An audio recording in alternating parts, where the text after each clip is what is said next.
എനിക്ക് തോന്നുന്നു ഇനി നമ്മുടെ നാട്ടിൽ വരേണ്ടുന്ന കൺസെപ്റ്റ് എന്ന് പറയുന്നത് മാസ്റ്റർ കമ്മ്യൂണിറ്റീസ് ആണ് എന്നുള്ളതാണ്. കാരണം ഫ്ലാറ്റുകളാണെങ്കിലും വില്ലകളാണെങ്കിലും സ്കൂള്, ഹോസ്പിറ്റല്, ഷോപ്പിംഗ് സെന്റേഴ്സ് എല്ലാം ഒരു ബൗണ്ടറിക്ക് ഉള്ളിൽ തന്നെ വരുന്ന രീതിയിൽ മാസ്റ്റർ കമ്മ്യൂണിറ്റീസിന് എന്നും മലയാളികൾക്കിടയിൽ വളരെ നല്ല ഡിമാൻഡ് ഉണ്ട് എന്നുള്ളതാണ്. പ്രത്യേകിച്ച് NRIs ഒക്കെ ആയിട്ടുള്ള പല ഫാമിലീസും അതിന് ഉദാഹരണമാണ് ശോഭ സിറ്റി.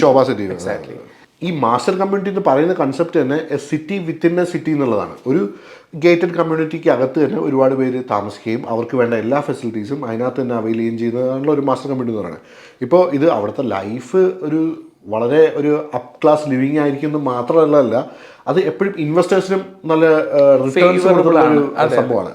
ഇപ്പോൾ എല്ലാ മാസ്റ്റർ കമ്മ്യൂണിറ്റിയിലും ആദ്യം ഇൻവെസ്റ്റ് ചെയ്തവർ നല്ല രീതിയിൽ പൈസ ഉണ്ടാക്കിയിട്ടുണ്ട്.